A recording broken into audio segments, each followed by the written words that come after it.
To our channel. इस lecture में हम कवर करने वाले हैं स्ट्रक्चर ऑफ एटम के आगे के टॉपिक्स। लेक्चर 1 और लेक्चर 2 ऑलरेडी हमने रिकॉर्ड करके पोस्ट कर दिया है। अगर आपको देखना है तो इस आइकन पे क्लिक करोगे आपको मिल जाएगा, अदरवाइज आप प्लेलिस्ट पे जाओगे स्ट्रक्चर ऑफ एटम की पूरी आपको लेक्चर वाइज सीरीज मिल जाएगी।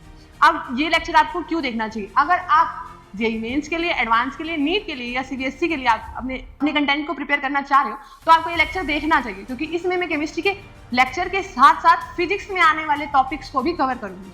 दैट मीन्स 12th में आने वाली फिजिक्स की 3 यूनिट्स मॉडर्न फिजिक्स की, यहीं पर उसका 70-80% पोर्शन कवर हो जाएगा। तो शुरू करते हैं। तो लास्ट लेक्चर में हमने पढ़ा था रदरफोर्ड मॉडल को डिटेल में, साथ में थॉमसन मॉडल भी किया था और कुछ बेसिक मॉडल्स के बारे में भी पढ़ा था। रदरफोर्ड डिटेल में पढ़ा था जिसमें हमने इम्पैक्ट पैरामीटर के बारे में और कुछ इंपॉर्टेंट फॉर्मूलाज पढ़े थे, जिसमें potential energy, kinetic energy, distance of closest approach, इनके बारे में भी पढ़ा था। अब हम आगे कंटिन्यू करते हैं अपने चैप्टर को लिमिटेशंस ऑफ रदरफोर्ड मॉडल से।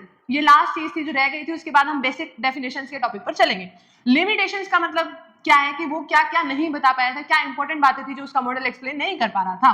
उसने ये कहा था कि इलेक्ट्रॉन नेगेटिवली चार्ज होते हैं और सेंटर में अगर कोई पॉजिटिवली चार्ज न्यूक्लियस है तो नेगेटिवली चार्ज इलेक्ट्रॉन्स को ऐसे रोटेट करके उनमें कोलैप्स कर जाना चाहिए था, यानी कि वो एटम ही एग्जिस्ट नहीं करना चाहिए था। स्टेबिलिटी ऑफ एटम के बारे में रदरफोर्ड नहीं बता पाया था, तो couldn't explain stability of atom, atom की स्टेबिलिटी एक्सप्लेन नहीं कर पाया था। A charged particle in rapid motion along a circular route, एक चार्ज पार्टिकल जो कि इलेक्ट्रॉन है एक सर्कुलर मोशन में यानी घूम रहा है न्यूक्लियस के अराउंड, लूज एनर्जी कंटिन्यूसली, तो उसे अपनी एनर्जी का लॉस करते हुए जाके अल्टीमेटली कहां स्ट्राइक कर देना चाहिए? न्यूक्लियस में। हमने पढ़ा हुआ है कि positive charge negative charge attract each other, तो अट्रैक्ट करते हुए वो कोलाइड कर जाने चाहिए, दैट मींस वो कोलैप्स कर जाने चाहिए न्यूक्लियस के अंदर, जिससे वो जो एटम है वो अनस्टेबल हो जाएगा।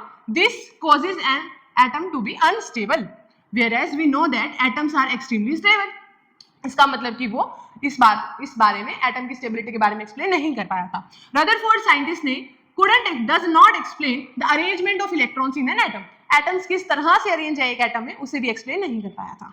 सबसे पहले हम बात करते हैं इनकी सिंबल के बारे में बात करते हैं। एक सिंबल अगर मुझे किसी एटम के बारे में बताना है, जैसे कि हाइड्रोजन के लिए H सिंबल यूज करते हैं, हीलियम के लिए H यूज करते हैं, ऑक्सीजन के लिए O, कार्बन के लिए C, सल्फर के लिए S सिंबल यूज करते हैं। तो ये सिंबल को अगर मैं फुल्ली रिप्रेजेंट करना चाहूँ तो किस तरह से करते हैं? तो यहाँ पे X कोई एलिमेंट है, यानी कि कोई सिंबल है जिसे हम शो कर रहे हैं, वो हाइड्रोजन का, हीलियम का, ऑक्सीजन का कोई भी सिंबल हो सकता है। यहाँ पे आगे की तरफ यहाँ पे हम लिखते हैं Z यहाँ पे होता है एटॉमिक नंबर, जो कि इक्वल होता है नंबर ऑफ प्रोटॉन्स के। एटॉमिक नंबर, Z एक एटॉमिक नंबर का सिंबल है और एक्चुअल में एटॉमिक नंबर कुछ और नई चीज नहीं होती, वो उस एटम में कितने प्रोटॉन्स प्रेजेंट है वही होते हैं, तो यानी कि नंबर ऑफ प्रोटॉन्स ही होते हैं उसका एटॉमिक नंबर। अगर मास नंबर की बात करें तो उसे A से रिप्रेजेंट करते हैं, मास नंबर यानी कि एटॉमिक मास को रिप्रेजेंट करते हैं A से, जो कि इक्वल होता है number of protons plus number of neutrons. तो कुछ बच्चे ऐसा सोच रहे होंगे कि मैम इतना बेसिक सा क्यों बता रहे हैं, क्योंकि सब बच्चों को तो बेसिक नहीं पता होता ना, सब बच्चों को बेसिक नहीं पता होता, सब बच्चों ने फाउंडेशन की 9th 10th में क्लासेस नहीं लगाई होती, या सब बच्चों को ये चीजें क्लियर नहीं होती। तो मैं बिल्कुल डेप्थ में, बिल्कुल बेस से चलेंगे, ऐसा मान के चलेंगे कि आपको 9th 10th का कुछ भी नहीं आता, आपको 11th 12th का कुछ भी नहीं आता, और फिर करेंगे इस चैप्टर को बिल्कुल अच्छे से 100% अच्छे से करेंगे। करते हैं आगे। देखो एटॉमिक मास क्या होता है? Number of protons plus number of neutrons, ये उसका एटॉमिक मास होता है। और एटॉमिक नंबर क्या होता है? नंबर ऑफ प्रोटॉन्स होते हैं। तो अगर मैं यहाँ पे कहूँ कि नंबर ऑफ न्यूट्रॉन्स बताओ किसी एटम के, तो नंबर ऑफ न्यूट्रॉन्स पता करने के लिए हमारे पास अगर एटॉमिक मास है, मान लो कि मैंने आपको मैग्नीशियम एटम दिया है या फिर मैंने आपको ऑक्सीजन एटम दिया है, और पता करो कि इसमें नंबर ऑफ न्यूट्रॉन्स कितने हैं, तो इसका एटॉमिक नंबर 8, एटॉमिक मास 16 होता है। तो A is equal to number of protons plus number of neutrons होता है। नंबर ऑफ प्रोटॉन्स क्या होते हैं? एक्चुअल में उसका एटॉमिक नंबर होता है, यानी कि A is equal to Z plus number of neutrons. यहां से हमें पता है A की वैल्यू कितनी है 16, Z की वैल्यू कितनी है 8, तो कितने आ जाएंगे नंबर ऑफ न्यूट्रॉन्स? 8। समझ आ गया? बेसिक सी बात थी।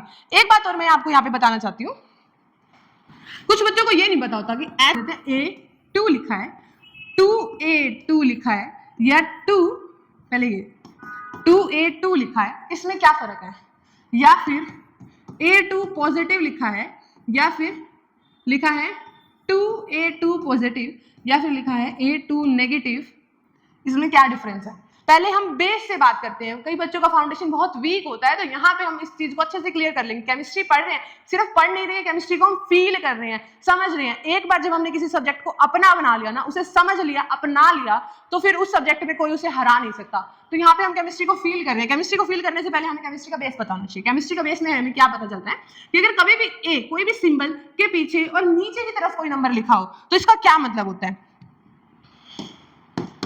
अगर भी किसी भी सिंबल के पीछे और नीचे की तरफ नंबर लिखा हुआ है, क्या नंबर लिखा हुआ है 2, इसका मतलब है कि 2A प्रेजेंट है और दोनों आपस में कनेक्टेड है। किसी भी अट्रैक्शन से, किसी भी बॉन्ड से आपस में कनेक्टेड है। वो कोवलेंट आयन के कोई भी बॉन्ड हो, हमें कोई मतलब नहीं है। हम क्या कह रहे हैं यहाँ पे कि 2A प्रेजेंट है और दोनों आपस में कनेक्टेड है। अगर वही नंबर आगे की तरफ लिखा हो तो इसका मतलब सिर्फ ये है कि 2A प्रेजेंट है, एक A और 2A, बस प्रेजेंट है। ये नहीं कहा कि वो आपस में कनेक्टेड है या पास पास है या दूर दूर है या कुछ अट्रैक्शन है या रिपल्शन है, कुछ भी नहीं कहा। सिर्फ इतना कहा है कि 2A प्रेजेंट है। यहाँ पे क्या मतलब है कि 2A प्रेजेंट है और आपस में बॉन्डेड है, अट्रैक्टेड है। फॉर एग्जाम्पल अगर हम किसी बच्चे की बात करते हैं, 2 फ्रेंड्स हैं, एक रूम के अंदर 2 फ्रेंड्स को बिठाया हुआ है, तो 2 फ्रेंड्स तो आपस में पास पास बैठेंगे ताकि वो गॉसिप कर सके, वो आपस में बातचीत कर सके। तो वो जो 2 फ्रेंड्स होंगे वो तो आपस में साथ साथ मिलेंगे। बिल्कुल उन्हें अगर मुझे रिप्रेजेंट करना हो तो यहाँ पे 2 नंबर नीचे की तरफ आएगा। लेकिन यहीं पर अगर कोई 2 बच्चे हैं, दोनों बच्चे आपस में एक दूसरे को बिल्कुल भी नहीं जानते, उन्हें बस जाके कह दिया कि जाओ रूम में बैठ जाओ, तो कोई हो सकता है फर्स्ट बेंच पे बैठ जाए, कोई हो सकता है 7th बेंच पे बैठ जाए। ठीक है, बिल्कुल उसी तरह से यहाँ पे मैंने कहा कि 2A प्रेजेंट है, सिर्फ इतना सा। यानी कि टोटल कितने A हैं 2, पहले वाले में टोटल कितने A हैं 2। इसमें बात करते हैं, इसमें क्या प्रेजेंट है, पहले इसे देखते हैं। इसमें क्या प्रेजेंट है A2, यानी कि एक A का बॉन्ड दूसरे A के साथ, ये पूरा मिलकर क्या बना रहे हैं ये। ठीक है, और दूसरे ऐसे ये जो A2 बनाया है ऐसी डबल चीज है। डबल चीज है मतलब कि ऐसे सेम एक एटम कनेक्टेड है दूसरे एटम से, ये सेम चीज एक और प्रेजेंट है। मैंने नहीं कहा कि ये दोनों मॉलिक्यूल्स आपस में जुड़े हुए हैं, जब तक ये दोनों एटम प्रेजेंट है तो ये तो अकेले अकेले हैं, तो एटम प्रेजेंट है। बॉन्डेड हो गए तो ये मॉलिक्यूल बन जाते हैं। ठीक है, तो ये जो मॉलिक्यूल है ऐसे 2 मॉलिक्यूल प्रेजेंट है, तो यानी कि टोटल कितने A प्रेजेंट है 2 × 2 यानी कि 4A प्रेजेंट है। और अगर मैं पूछ लूं कि A2 के कितने मॉलिक्यूल्स प्रेजेंट है तो A2 के मॉलिक्यूल्स 2 प्रेजेंट है। ये वाला इतना आया समझ में। अब आगे समझते हैं। देखो, अगर पूछ लिया जाए A2 पॉजिटिव क्या होता है, तो ये तो ज्यादातर बच्चों को पता होगा कि अगर 2 पॉजिटिव लिखा हुआ है, सपोज कि यहाँ पे मैंने number of protons, number of electrons रखे हैं और मैं कह रही हूँ 2 पॉजिटिव है, 10 प्रोटॉन 10 इलेक्ट्रॉन है, तो अगर 2 पॉजिटिव है दैट मीन्स मेरे पास कम हो गए। एग्जाम्पल से समझते हैं, मेरे पास number of protons, number of electrons हैं और यहाँ पे मुझसे राम ने 2 इलेक्ट्रॉन्स ले लिए, तो 8 इलेक्ट्रॉन्स बचे और टोटल 10 प्रोटॉन बचे, तो पूरे एटम पर पॉजिटिव चार्ज नजर आएगा। देखो 8 प्रोटॉन 8 इलेक्ट्रॉन को कैंसिल कर देंगे, बचेंगे 2 प्रोटॉन का चार्ज जो कि यहाँ पे नजर आ रहा है। इस 2 पॉजिटिव का मतलब है कि इसके ऊपर 2 चार्ज प्रेजेंट है, यानी कि इसमें 2 इलेक्ट्रॉन्स का लॉस किया हुआ है, 2 इलेक्ट्रॉन इसके पास कम प्रेजेंट है और दूसरे टोटल A एटम से, मतलब न्यूट्रल A एटम से इसके पास 2 इलेक्ट्रॉन कम है। तो इसका क्या मतलब होगा, ऑब्वियसली इसके पास 2 इलेक्ट्रॉन्स ज्यादा होंगे। नेगेटिव साइन रिप्रेजेंट करता है कि नेगेटिव चार्ज ज्यादा है, पॉजिटिव साइन रिप्रेजेंट करता है कि नेगेटिव चार्ज कम हो गया है, यानी इलेक्ट्रॉन कम हो गया। यहाँ पे प्रोटॉन का कोई रोल नहीं है। इसका मतलब हो गया कि 2 इलेक्ट्रॉन्स का गेन किया है इस एटम ने और आयनिक हो गया, यानी पॉजिटिव या नेगेटिव आयन आ गया है। इस बात का क्या मतलब है, आगे नंबर लगा है, इसका मतलब कि A2 पॉजिटिव प्रेजेंट है, एक और A2 पॉजिटिव प्रेजेंट है। बस इतना मतलब है कि प्रेजेंट है, आपस में अट्रैक्टेड है, रिपल्शन है, कुछ भी नहीं है, इतना कुछ भी नहीं पता। ठीक है, ये था बेस, तो ज्यादातर टीचर्स नहीं बताते, मान के चलते कि इतना तो पता ही होगा बच्चे को। उसके बाद ये देखो, वही बात आगे जो मैंने अभी आपको बताई थी, एटॉमिक नंबर असली में उसके नंबर ऑफ प्रोटॉन्स होते हैं। Atomic number is equal to number of protons, यानी कि वो अगर कोई इलेक्ट्रॉन, कोई एटम अगर न्यूट्रल है, अगर मैं कोई कह रही हूँ एटम है मेरे पास और वो न्यूट्रल है, उसमें कोई भी चार्ज नहीं है, यानी कि उसके पास कितने इलेक्ट्रॉन्स हैं, मान लेते हैं उसके पास 10 इलेक्ट्रॉन है और 10 ही प्रोटॉन्स हैं, तो इसका मतलब ये दोनों एक दूसरे के चार्ज को कैंसिल कर रहे हैं, positive charge negative charge cancel हो जाएगा, तो वो जो एटम है वो न्यूट्रल हो जाएगा। इसका मतलब इक्वल होंगे तभी तो वो न्यूट्रल होगा ना, तो इक्वल प्रेजेंट होते हैं किसी भी न्यूट्रल एटम पर। कोई भी न्यूट्रल एटम ले लेते हैं, हम मान लेते हैं कि हीलियम पर 2 प्रोटॉन है 2 इलेक्ट्रॉन है, यानी कि 2 पॉजिटिव चार्ज है 2 नेगेटिव चार्ज है। ओवरऑल एटम पर क्या चार्ज आएगा? 0। तो जब जब कहीं भी न्यूट्रल एटम आ जाए दैट मीन्स उसके ऊपर नंबर ऑफ प्रोटॉन इक्वल होंगे नंबर ऑफ इलेक्ट्रॉन। ठीक है, अगर नंबर ऑफ इलेक्ट्रॉन कम ज्यादा हो जाते हैं तब पॉजिटिव नेगेटिव चार्ज आ जाते हैं। इसके अलावा एटॉमिक मास की बात करते हैं, the total mass of an atom and expressed in AMU। Total mass कितना होता है? किसी भी एटम का टोटल मास उसके नंबर ऑफ प्रोटॉन और नंबर ऑफ न्यूट्रॉन के इक्वल होता है। नंबर ऑफ, देखो एक एटम में 3 चीजें होती हैं, प्रोटॉन, न्यूट्रॉन और इलेक्ट्रॉन। प्रोटॉन और न्यूट्रॉन बहुत हैवी पार्टिकल होते हैं, मतलब हैवी सब एटॉमिक पार्टिकल है जो कि एटम के सेंटर में प्रेजेंट है, और इलेक्ट्रॉन काफी ज्यादा हल्का होता है, इतना हल्का निग्लिजिबल अमाउंट में उसका मास होता है जिसे हम इग्नोर कर देते हैं इस फॉर्मूले में। ठीक है, तो इसीलिए नंबर ऑफ प्रोटॉन और नंबर ऑफ न्यूट्रॉन को माना है यहाँ पे। AMU में बात कर रहे हैं, एटॉमिक मास यूनिट में बात कर रहे हैं, ग्राम में नहीं बोल रहे। ठीक है, क्लियर है? एटॉमिक मास जो भी आएगा वो AMU में आएगा। अगर इसे ग्राम में कन्वर्ट करना है तो यूनिट कन्वर्जन करना पड़ेगा, उसे हम आगे के लेक्चर्स में समझेंगे, अगर आया तो, नहीं तो मॉल कॉन्सेप्ट की यूनिट में समझेंगे। आगे यहाँ तक समझ में? ये तो बेसिक सी बात थी। आगे चलते हैं, आइसोटॉप्स की बात करते हैं। आइसोटॉप्स क्या होता है? आइसोटॉप्स वो होते हैं, यहाँ पे देखो मैंने एक एटम लिखा हाइड्रोजन का, इसमें एक लिखा एटॉमिक मास भी एक, एटॉमिक नंबर भी एक। हाइड्रोजन का ही एटम, एटॉमिक मास 2 हो गया, एटॉमिक नंबर अभी भी 1 है। हाइड्रोजन का ही एटम, एटॉमिक मास 3 हो गया, एटॉमिक नंबर अभी भी 1 है। ठीक है, तो इसमें मास कितना चेंज हो रहा है? 1 2 3 मास चेंज हो रहा है। एटम सेम है और नंबर ऑफ प्रोटॉन्स भी सेम है, नंबर ऑफ प्रोटॉन सेम है, एटॉमिक मास चेंज हो रहा है क्योंकि उसमें क्या चेंज हुआ होगा? Number of neutrons. Isotopes, atoms of the same element having same atomic number. क्या एटॉमिक नंबर सेम है? हाँ, 1 1 1 सेम है, बट डिफरेंट एटॉमिक मास। क्या एटॉमिक मास डिफरेंट है? 1 2 3 डिफरेंट है, दैट मींस उसके पास क्या डिफरेंट है? नंबर ऑफ न्यूट्रॉन्स डिफरेंट है। ठीक है, ऐसे स्पीसीज को हम कहते हैं आइसोटोप्स। आइसोटोप्स के एग्जांपल हो गए, इसे बोलेंगे हाइड्रोजन ही, इसे बोलते हैं ऐसा हाइड्रोजन जिसका मास 2 हो, उसे D से रिप्रेजेंट करते हैं, उसे ड्यूटेरियम बोलते हैं, और इसे हम बोलते हैं ट्रिटियम। ये हाइड्रोजन का एक ऐसा आइसोटोप है, ये हाइड्रोजन का ऐसा आइसोटोप है जो कि रेडियो एक्टिव होता है, रेडियो एक्टिव आइसोटोप होता है। दैट मींस इसमें से रेडिएशंस निकलेंगी, रेडियो एक्टिविटी को शो करेगा। अच्छा, एक बात आपने नोटिस करी कि आइसो का मतलब क्या होता है? सेम। टॉप का मतलब टॉप पे रहने वाला, सेम। ठीक है, किसी भी सिंबल में टॉप पर क्या लगते हैं हम? मास।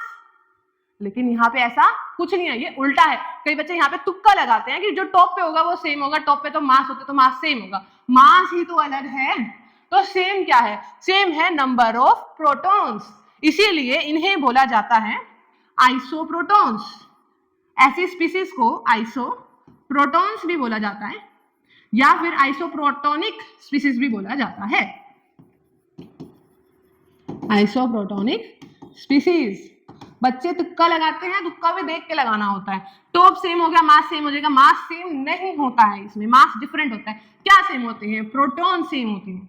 आगे समझ में, इन्हें आइसोप्रोटॉन्स भी कहते हैं। हाँ, ये लिखा हो आइसोप्रोटॉन्स। ये नोट में जो लिखवाते हैं बहुत इंपॉर्टेंट चीज होती है, इसे लिखना होता है अपने नोट्स बनाते टाइम। आगे हम बात करते हैं आइसोबार्स की।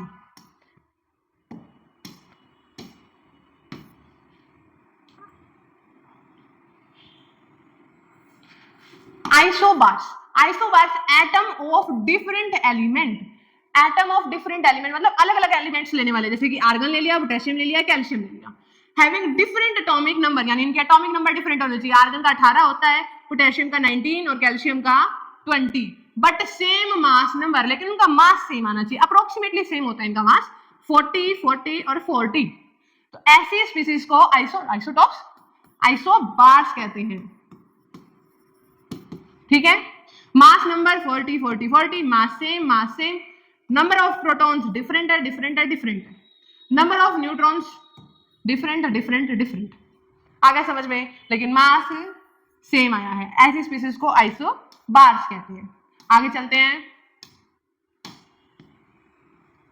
नेक्स्ट आ गया आइसोटोन्स। आइसोटोन्स क्या होते हैं?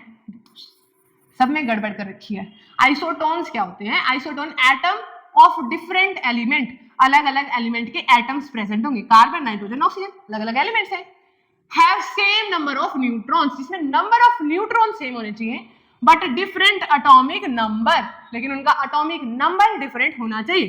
ठीक है, चेक करते हैं, कार्बन का एटॉमिक नंबर 6, नाइट्रोजन का एटॉमिक नंबर 7, ऑक्सीजन का एटॉमिक नंबर 8, तो इनका एटॉमिक नंबर डिफरेंट है। ठीक है, मास नंबर इनका क्या है, इसका 14, 15, 16, मास नंबर भी डिफरेंट है। चेक कर लेते हैं, तो 14 में से माइनस कर देंगे, कितना एटॉमिक नंबर है, एटॉमिक नंबर 6 है, तो कितने आ जाएंगे नंबर ऑफ न्यूट्रॉन्स, 8। बिल्कुल ऐसे ही 15 एटॉमिक मास है, उसमें से माइनस कर देंगे नंबर ऑफ प्रोटॉन्स को, तो कितने आ जाएंगे, 8। ऐसे ही कितना एटॉमिक मास है, 16 एटॉमिक मास है, माइनस कर देंगे उसका एटॉमिक नंबर यानी कि नंबर ऑफ प्रोटॉन्स, तो क्या आ जाएगा, number of neutrons. Number of neutron same आ गए, तो इन्हें क्या बोलते हैं, आइसोटॉन्स या फिर आइसो न्यूट्रॉन्स। इन्हें नोट कर लेना, आइसोटॉन्स को आइसो न्यूट्रॉन्स भी बोलते हैं, ओन्स ओन्स सेम साउंड आती है। उसके बाद नेक्स्ट आ जाते हैं आइसो इलेक्ट्रॉन। आइसो इलेक्ट्रॉन्स या फिर आइसो इलेक्ट्रॉनिक स्पीसीज क्या होती है, आइसो मतलब सेम, नाम से पता चल रहा है, इलेक्ट्रॉनिक, इलेक्ट्रॉन सेम होंगे। पहले बात करते हैं लिथियम की, बेरिलियम की, बोरॉन की। तो इसमें नंबर ऑफ, इसमें एटॉमिक नंबर क्या होता है, 3, इसका एटॉमिक नंबर 4 और इसका एटॉमिक नंबर 5, ये है इसके एटॉमिक नंबर। तो जितने इसमें एटॉमिक नंबर, ये न्यूट्रल स्पीसीज है, उतने उसमें नंबर ऑफ प्रोटॉन और उतने उसमें number of electron in neutral species, यानी कि इसमें इलेक्ट्रॉन्स कितने हैं, 3, इसमें कितने हैं, 4 और इसमें कितने हैं, 5। लेकिन क्या हमें ये न्यूट्रल स्पीसीज दी हुई है, क्या नहीं दी हुई ना, तो फिर हम क्या करेंगे, आयनिक स्पीसीज की बात करेंगे। Li पॉजिटिव, वैसे तो कितने इलेक्ट्रॉन होने चाहिए, 3, पॉजिटिव साइन आया है यानी प्रोटॉन का लेवल ज्यादा आया है, दैट मींस इलेक्ट्रॉन कम हुए होंगे, एक इलेक्ट्रॉन का लॉस हुआ होगा, और एक इलेक्ट्रॉन का लॉस हुआ यानी कितने इलेक्ट्रॉन थे अब इसके पास, 2। ऐसे ही बेरिलियम Be2 पॉजिटिव की बात करते हैं, तो Be2 पॉजिटिव के पास 4 इलेक्ट्रॉन है, 2 को छोड़ चुका है, कितने बच गए, 2। अब बात करते हैं बोरॉन 3 पॉजिटिव की 5 इलेक्ट्रॉन में से 3 को छोड़ चुका है, तो कितने बच गए, 2। कितने इलेक्ट्रॉन्स हैं, 2, सबके सेम है, तो आइसो इलेक्ट्रॉनिक स्पीसीज है। ये काफी इंपॉर्टेंट है, इसमें कई बार मैंने क्वेश्चन देखे हैं, मैंने नीट में भी देखे हैं, मेंस में भी देखे हैं। इस टाइप के क्वेश्चन की आपको 4 चीजें दे देंगे, 4 ऑप्शन दे देंगे, ए, बी, सी और डी। इसमें कुछ इलेक्ट्रॉन्स वाली स्पीसीज दे देंगे, इसमें दे देंगे और इसमें दे देंगे, इस तरह से, और कहेंगे कि बताओ इनमें से आइसो इलेक्ट्रॉनिक्स कौन से होते हैं। बहुत आसान है, नंबर ऑफ इलेक्ट्रॉन्स इसमें सेम आते हैं, आइसो इलेक्ट्रॉनिक्स है। अच्छा, मॉलिक्यूल्स में भी दे देते हैं, मॉलिक्यूल्स में भी दे देते हैं कि बताओ इनमें से आइसो इलेक्ट्रॉनिक्स कौन सी है, जैसे कि N3 नेगेटिव दे दिया, जैसे कि O22 पॉजिटिव दे, O22 नेगेटिव दे दिया, इस तरह से, ये तो एटम्स हो गए। NO2 इस तरह से दे दिया, CO2, इसमें बताओ आइसो इलेक्ट्रॉनिक्स कुछ नहीं है। नाइट्रोजन पर कितने इलेक्ट्रॉन्स होते हैं, काउंट कर लेना, ऑक्सीजन पर कितने होते हैं उसे काउंट कर लेना, और दोनों ऑक्सीजन के इलेक्ट्रॉन्स को डबल करके टोटल कर देना, बस इतना सा है। जैसे कि अगर आपको कह दिया जाए H2O, इसके इलेक्ट्रॉन्स काउंट करो, तो एक हाइड्रोजन के पास 1 इलेक्ट्रॉन होता है, कितने हाइड्रोजन है, 2 हाइड्रोजन है, 2 इलेक्ट्रॉन इसके पास होंगे, ऑक्सीजन के पास कितने इलेक्ट्रॉन्स हैं उनको काउंट कर लेना, और वही सेम काउंट करते जाना, बाकी मॉलिक्यूल्स को काउंट करके देख लेना। अच्छा, एक जो गलती बच्चे करते हैं, किसी के तो वैलेंस इलेक्ट्रॉन्स काउंट कर लिए और किसी के कंप्लीट इलेक्ट्रॉन्स काउंट कर लिए, ये बच्चे गलती करते हैं। तो जब अगर वैलेंस इलेक्ट्रॉन काउंट करो तो सबके वैलेंस इलेक्ट्रॉन काउंट करो, अगर किसी सबके कंप्लीट इलेक्ट्रॉन्स काउंट करो तो सबके कंप्लीट इलेक्ट्रॉन्स काउंट करो ऑप्शंस में, इसका ध्यान रखना, यहाँ पे छोटी सी मिस्टेक हो जाती है। उसके बाद बात करते हैं आइसोस्टर्स की। Isosters molecules having same number of atoms, number of atoms same होंगे, जैसे कि CO2 और N2O, नंबर ऑफ एटम्स कितने, 1 2 3 एटम्स हैं, इसमें कितने हैं, 2 और 1 3 एटम्स हैं। And also have same number of electrons, number of electron भी सेम होंगे। काउंट कर लेते हैं, कार्बन के पास कितने इलेक्ट्रॉन्स होते हैं, अगर हम कंप्लीट इलेक्ट्रॉन्स हो गए 6, प्लस ऑक्सीजन के कितने हो गए 8 गुना में 2 ऑक्सीजन प्रेजेंट है तो सोल्व करेंगे 22 आएगा। ऐसे ही अब नाइट्रोजन के काउंट करते हैं, नाइट्रोजन के इलेक्ट्रॉन्स कितने होते हैं 7, और कितने नाइट्रोजन है 2, प्लस ऑक्सीजन प्रेजेंट है, ऑक्सीजन में कितने इलेक्ट्रॉन्स होते हैं 8, और ऐसे ही काउंट करने पर 22 आएगा। नंबर ऑफ इलेक्ट्रॉन भी सेम है, नंबर ऑफ एटम भी सेम है, तो ये कैसी स्पीसीज है, आइसोस्टर्स। आगे बात करते हैं आइसोडाइफर्स की। अब हम कंटिन्यू करें आइसोडाइफर्स। आइसोडाइफर्स समझने से पहले इनका एग्जांपल समझते हैं। हमारे पास है थोरियम, जिसका मास होता है 90, जिसका एटॉमिक नंबर होता है 90 और मास नंबर होता है 234। ऐसे ही यूरेनियम है, जिसका एटॉमिक नंबर होता है 92 और 238 इसका एटॉमिक मास होता है। तो कंटिन्यू करते हैं, देखो एटॉमिक मास कितना है 234, इसका एटॉमिक मास 238, ठीक है। नंबर ऑफ प्रोटॉन्स कितने हैं 90, नंबर ऑफ प्रोटॉन्स, ये क्या है एटॉमिक मास, लिख देते हैं इसमें 90 और इसमें कितने हैं, इसमें भी है 92, ठीक है। उसके बाद हमें निकालना क्या है difference between number of protons and number of neutrons, पहले नंबर ऑफ न्यूट्रॉन्स को काउंट कर लेते हैं। नंबर ऑफ न्यूट्रॉन्स कितने आएंगे, माइनस कर दो, तो माइनस करने पर बन जाएंगे 144, और एटॉमिक मास में से एटॉमिक नंबर माइनस करने पर बन जाएंगे 146। तो ये पता चल गया नंबर ऑफ प्रोटॉन कितने, नंबर ऑफ न्यूट्रॉन कितने। हमें देखने हैं difference between number of proton and neutron, तो यानी कि number of neutron minus number of proton कर लेते हैं। नंबर ऑफ न्यूट्रॉन 144 माइनस में 90 कितना आ जाएगा, और ऐसे ही हम देख लेंगे 146 माइनस में 92 कितना डिफरेंस आ जाएगा, बताओ। यहाँ पे आ जाएगा 54 और यहाँ पे आ जाएगा 54, यानी कि ये जो डिफरेंस है ये जिनका सेम होता है वो होते हैं आइसोडाइफर्स। इसके अलावा न्यूक्लियर आइसोटॉप्स भी होते हैं। न्यूक्लियर आइसोटॉप्स वो होते हैं जिनकी रेडियो एक्टिविटी डिफरेंट होती है, मतलब कि यूरेनियम की ही बात करते हैं, एक यूरेनियम एक्स होता है, एक यूरेनियम जेड होता है। एक की लाइफ हाफ लाइफ जो होती है वो कुछ मिनट्स की होती है, और एक की हाफ लाइफ लगभग 6 घंटे के आसपास होती है। इन्हें बोलते हैं, सेम एलिमेंट होगा, same atomic number, same mass number, लेकिन उनकी रेडियो एक्टिविटी अलग होगी, यानी कि वो अलग टाइम में सारे अपने आप को डिके करेंगे, ठीक है। ऐसे आइसोटॉप्स को हम कहते हैं न्यूक्लियर आइसोटॉप्स। ये हमारे बेसिक टॉपिक्स खत्म हो गए हैं, बेसिक डेफिनेशन हमारी सेकंड यूनिट का पार्ट 1 खत्म हो गया है। अब हम इसके कुछ क्वेश्चंस करते हैं प्रैक्टिस के लिए। अच्छा, ये क्वेश्चन सिर्फ स्ट्रक्चर ऑफ एटम पर बेस्ड नहीं होंगे, ये क्वेश्चन हमारी पहले unit some basic concepts of chemistry के भी कुछ पोर्शन को लेके आएंगे, उनका भी थोड़ा बहुत यूज होगा। तो कंटिन्यू करते हैं इन क्वेश्चंस को, इंपॉर्टेंट क्वेश्चंस हैं इसलिए इसके। अच्छा, ये तो क्वेश्चन बहुत आसान है, आपको कार्बन का 14 वाला आइसोटॉप दिया हुआ है और आपसे पूछा हुआ है कि आइसो बार भी बताओ, इसका आइसोटोन भी बताओ, आइसोटॉप भी बताओ। ये होमवर्क है, कमेंट करना है इसमें, इस वीडियो के कमेंट में सब बच्चे इसका आंसर लिखेंगे। आगे करते हैं अगला क्वेश्चन। देखो, number of electrons, number of protons, number of neutrons, किस स्पीशीज में 18, 16, 16 है और उसका सिंबल असाइन करना है। तो नंबर ऑफ इलेक्ट्रॉन्स कितने हैं, 18, नंबर ऑफ प्रोटॉन्स कितने हैं, 16, और नंबर ऑफ न्यूट्रॉन्स कितने हैं, 16। दैट मीन्स अगर मैं किसी एटम के बारे में बात कर रही हूं तो नंबर ऑफ प्रोटॉन उसके क्या होते हैं, उसका Z यानी एटॉमिक नंबर, यानी कि मैं इसका सिंबल X मान लूं अगर, तो एटॉमिक नंबर हम यहाँ लिखते हैं, एटॉमिक नंबर कितना आएगा इसका 16। और अगर मैं बात करूं नंबर ऑफ न्यूट्रॉन की, तो X से तो कहीं नहीं दिखाते हम नंबर ऑफ न्यूट्रॉन, लेकिन नंबर ऑफ न्यूट्रॉन का हमें पता है कि number of proton plus number of neutron करके हम उसका एटॉमिक मास निकाल लेते हैं, जो कि क्या बनेगा, 16 प्लस 16 यानी कि 32 इसका एटॉमिक मास है। 32 यहाँ आ जाएगा, ठीक है। उसको समझ में आया, एटॉमिक नंबर 16 हमने पढ़ा है। एटॉमिक नंबर 16 किसका होता है, सल्फर का होता है। एटॉमिक नंबर 16, मास नंबर 32, ठीक है। उसके बाद आ जाता है नंबर ऑफ इलेक्ट्रॉन्स कितने, 18। हमने पढ़ा हुआ है कि atomic number is equal to number of protons और number of electrons in neutral species. तो उस हिसाब से तो अगर इसके प्रोटॉन 16 है तो ये इलेक्ट्रॉन भी 16 होने चाहिए। अगर ये न्यूट्रल है तो दैट मीन्स इसके पास 2 इलेक्ट्रॉन ज्यादा प्रेजेंट है, यानी कि इसमें कैसा चार्ज आया होगा, 2 नेगेटिव। ध्यान देना, एटॉमिक नंबर आगे लिखा है नीचे की तरफ, एटॉमिक मास ऊपर की तरफ आगे की तरफ लिखा है, लेकिन एटॉमिक पर एटम पर कितना चार्ज होता है ये उसके पीछे और टॉप पे लिखा जाता है, ठीक है। क्लियर है। नेक्स्ट क्वेश्चन पे चलते हैं फिर। अगला question, oxygen consist of isotopes. Oxygen के आइसोटॉप दे दिए, कार्बन का आइसोटॉप दे दिया और पूछ लिया कि कितने मॉलिक्यूल्स बन सकते हैं कार्बन डाइऑक्साइड के। बनाकर देख लेते हैं। पहले कार्बन 12 वाला आइसोटॉप ले लिया, इसके साथ ऑक्सीजन के आइसोटॉप से जोड़ते हैं, तो ऑक्सीजन 16 आगे की तरफ 16, ऑक्सीजन 17, ऑक्सीजन 18। तो पहले क्या प्रोबेबिलिटी बन सकती है, CO2 का मॉलिक्यूल बनाने के लिए 2 ऑक्सीजन चाहिए, हो सकता है हम दोनों ही ऑक्सीजन 16 ले लें, यानी ऑक्सीजन 16, ऑक्सीजन 16। उसके बाद और कौन सी प्रोबेबिलिटी बन जाती है, 17 17, 18 18।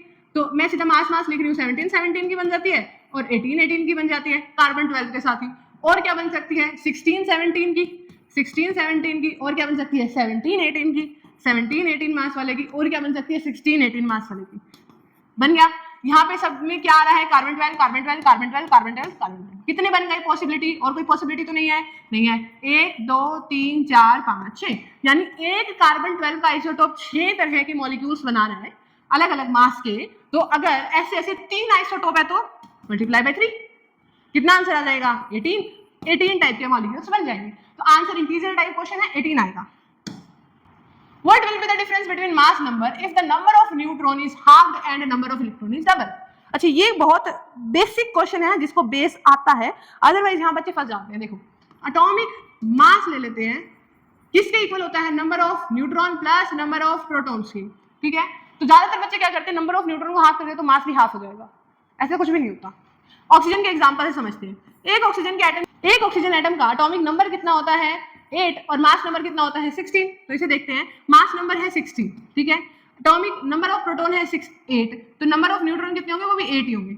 अगर मैं यहाँ पे इसे हाफ कर दूं तो क्या फर्क पड़ेगा, हाफ कर दिया दैट मीन्स मैंने इसे 4 कर दिया। अब मुझे फर्क देखना है, पहला मुझे पता है कि यहाँ पे 16 होते हैं, अगर मैं इन्हें 4 कर दूं प्लस 8 कर दूं तो कितने बन जाएंगे, ये 12 बन जाएंगे। ये और ये इनमें कितना डिफरेंस आएगा, इनमें आएगा 25% का डिफरेंस। तो परसेंटेज में आंसर देना तो 25%, अदरवाइज कितना डिफरेंस आएगा, फ्रैक्शन में पूछा तो फ्रैक्शन में बता देंगे।